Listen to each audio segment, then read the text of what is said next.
स्वागत है आपका। और सबसे पहले अगर बात करें लुब्रिकेंट बिज़नेस की, तो यहाँ पे हमने देखा है कि इंडस्ट्री जो है उसमें 2 गुना जो है वो बढ़ोतरी होते हुए दिखी है। इंडस्ट्री रेट की अगर बात करें तो यहाँ पे वॉल्यूम रेट क्या रहेगा, और FY25 के लिए अगर बात करें तो जो ग्रोथ हमने देखी है वो कंटिन्यू रहती दिखेगी? जी नमस्ते और धन्यवाद मुझे आपके शो पे बुलाने के लिए। जैसा हमने बताया कि हम इंडस्ट्री जो 3 से 4% की एवरेज रेट पे ग्रो करती है, हम उससे डबल ग्रोथ करते हैं। हमारी कंपनी ने पिछले 10 सालों से 2x मार्केट ग्रोथ किया है और वो ट्रेंड हम कंटिन्यू करते हैं हर बार और कोशिश करते हैं कि हम उसको मेंटेन करें। तो फुल ईयर बेसिस पे भी हमारा यही टारगेट रहेगा कि जो इंडस्ट्री 2 to 3% या अच्छे टाइम पे 3 से 4% ग्रो करती है, हम उससे डबल और 2 to 3x हम उससे ग्रोथ करें। तो वो हमारा हमेशा एक वॉल्यूम ट्रेजेक्टरी रहता है, विच एज अ गाइडेंस ऑल्सो, जो हम सबको बताते हैं कि हम 2 to 3x ग्रोथ करना चाहते हैं इंडस्ट्री की। हाँ सर, ये तो बात तो आपने बहुत अच्छी तरीके से समझा है। लेकिन सर एक चीज़ आपसे ये भी थोड़ा समझना चाहेंगे सर, ये बार आपके फैक्ट्री फील वॉल्यूम क्या रहे हैं, और B2B और इंफ्रा सेगमेंट के वॉल्यूम में ये टाइम हमें कितनी बढ़ोतरी होते हुए देखने को मिली है? फैक्ट्री फील हमारा ओवरऑल 9-10% वॉल्यूम होता है, बट वो हमारे ओईएम जो हैं जिनको हम सप्लाई करते हैं, ये वो उनके प्रोडक्शन से प्लान लिंक्ड होता है। तो अगर उनका प्रोडक्शन कम होता है तो हमारा सप्लाई कम होता है।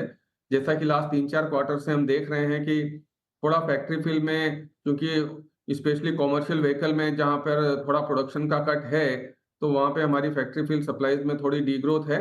अगर हम उसको बात दे दें ओवरऑल हमारी ग्रोथ में, तो हमारी ग्रोथ 3 गुना है इंडस्ट्री से। 2x की जगह 3x होगी अगर हम फैक्ट्री फील्ड को हटा दें तो।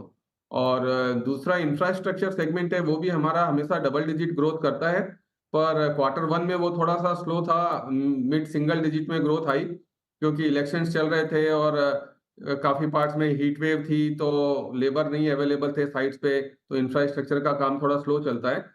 तो ऐसे पीरियड में हमारे को थोड़ा-सा उसमें कम ग्रोथ मिला, बट ओवरऑल फुल ईयर में वो भी सेक्टर हमारा डेफिनिटली डबल डिजिट ग्रोथ करेगा। जी ठीक है सर। और अगर बात करें जो एडब्ल्यू वॉल्यूम है, तो ईयर ऑन ईयर बेसिस पे हमने देखा है वो 28% का इजाफा हमने वहाँ पे देखा है। तो रेवेन्यू का कितना परसेंटेज यहाँ पे आया हुआ है, और आगे जाके भी यहाँ पे जो है वो डबल डिजिट ग्रोथ की आप आशा रखते हैं? जी हाँ, तो एडब्लू क्या है कि ये एक यूरिया बेस्ड सॉल्यूशन होता है, जो कि सारे BS6 डीजल व्हीकल में कंपल्सरी है यूज़ करना, और ये एक कंज्यूमेबल की तरह यूज़ होता है। तो ये अभी जैसे-जैसे BS6 के डीजल व्हीकल बढ़ेंगे ऑन रोड, जिसमें प्राइमरली कमर्शियल व्हीकल्स है, बसेस है, या कुछ एसयूवीज़ है जो कि डीजल पे चलती है BS6 की। तो ये जैसे-जैसे इनकी ऑन रोड पॉपुलेशन बढ़ेगी, डेफिनिटली एडब्लू का कंजम्पशन बढ़ेगा, और हम इसमें करीब 20 से 25% हमारा मार्केट शेयर है, और हम उम्मीद करते हैं कि ये सेक्टर अगले 4-5 साल तक डबल डिजिट ग्रोथ करेगा, और ये हमारे लिए एक कॉम्प्लीमेंट्री प्रोडक्ट है। मेन हमारा लुब्रिकेंट बिजनेस रहता है, बट ये एक कॉम्प्लीमेंट्री बिजनेस है जो हम साथ में कस्टमर को, कंज्यूमर को ऑफर करते हैं। जी सर।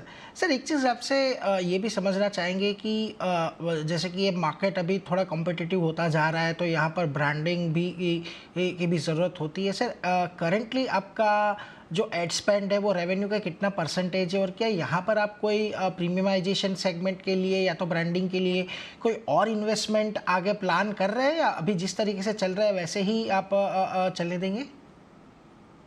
तो हमारा रफली 3 से 4% ऑफ रेवेन्यू हम ब्रांड में इन्वेस्ट करते हैं।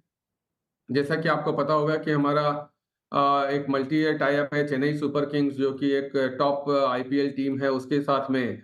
और चूंकि Q1 में, जून क्वार्टर में हमेशा आईपीएल सीजन होता है, तो उसके साथ हमने उनके साथ काफ़ी प्रमोशंस लॉन्च किए हैं इस क्वार्टर में। और एक हमारी जो लोगो की विजिबिलिटी है वो ज़्यादा रहती है, क्योंकि वो जर्सी पे जब लोगो दिखता है हमारा चेन्नई सुपर किंग्स की टीम पे, तो वो एक काफ़ी अच्छा ट्रैक्शन आता है।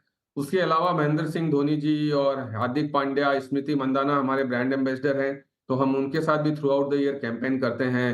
और काफ़ी सारे कैंपेन Q1 में भी हुए हैं एग्रीकल्चरल सेक्टर में, MS धोनी जी के साथ, और हमारे एसयूवी सेगमेंट के लिए हार्दिक पांड्या के साथ। तो ये हमारा राउंड द ईयर चलता रहता है एडवर्टीजमेंट, और both above the line below the line activities जो है वो ब्रांड में हमारी थ्रू आउट द ईयर रहती है।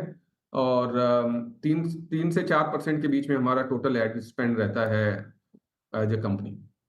जी ठीक है सर। और अगर बैटरी बिजनेस की अगर बात करें तो यहाँ पे हमने देखा FY24 में जो बैटरी बिजनेस रेवेन्यू है वो 80 करोड़ के आसपास हमने रहता हुआ दिखा है। तो FY25 के लिए ये जो बैटरी बिजनेस है उनका रेवेन्यू टारगेट क्या रहेगा? तो बैटरी बिजनेस भी हम चाहते हैं कि ये एक साल, जैसे कि हम एक अभी लोकलाइजेशन किया है हमने थोड़े प्रोडक्ट का, एक SKU हम अभी इंडिया में बनाना शुरू किए हैं। पहले हमने सिर्फ इंपोर्ट करके सेल करते थे। तो ये हम उम्मीद करते हैं कि लोकलाइजेशन और ये सारे एफर्ट के बाद ये एक 2 से 3 साल के अंदर में ये 200 करोड़ रुपए का एक टॉप लाइन बिजनेस हमारे लिए हो सकता है।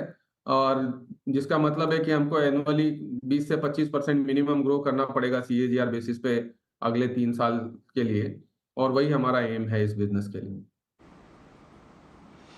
जी सर। सर एक आखिरी चीज़ पूछना चाहूँगा, आपने Q4 में एक बड़े लंबे टाइम बाद आपने एक प्राइस हाइक लिया था, और अभी हम देख रहे हैं कि थोड़े दिनों के लिए जो क्रूड के प्राइस है वो थोड़े घटे हैं अपने ऊपरी स्तरों से। सर क्या आपको लगता है कि और आगे जाकर अगर ये थोड़े प्राइस इसी रेंज में रहेंगे तो आप एक आध कोई प्राइस कट लेंगे? अगर नहीं ले रहे तो फिर मार्जिन यहाँ पर आप कितने देखेंगे फिर बढ़ते हुए आगे के टाइम में? तो आपने जैसे सही कहा कि क्रूड एक वोलेटाइल कमोडिटी है, और जैसे कि अप्रैल के बिगनिंग में और थ्रू आउट अप्रैल ये $90 के ऊपर चला गया था, और फिर ये स्टेबल हुआ $80 के आसपास, और अभी $80 के भी थोड़ा नीचे चल रहा है। तो ये एक फ्लक्चुएटिंग कमोडिटी रहती है, और हमारा जो main raw material base oil है वो क्रूड से लिंक्ड है, पर उसका इफेक्ट 1 से 1.5 महीने के बाद आता है बेस ऑयल पे, क्रूड के मूवमेंट का इफेक्ट, और वो भी एक सस्टेनेबल मूव हो क्रूड में। तो हम उम्मीद करते हैं कि क्रूड जो है ये $80 से $85 के बीच में अगर सस्टेन करता है तो हमारे मार्जिन स्टेबल रहेंगे।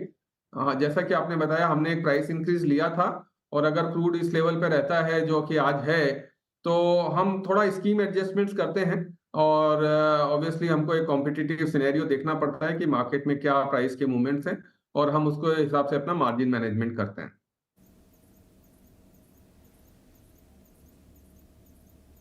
जी Manish ji, on that note शुक्रिया हमारे साथ जुड़ने के लिए और ये सारी डिटेल्स शेयर करने के लिए, और all the best for coming quarters sir. Thank you. तो आता खास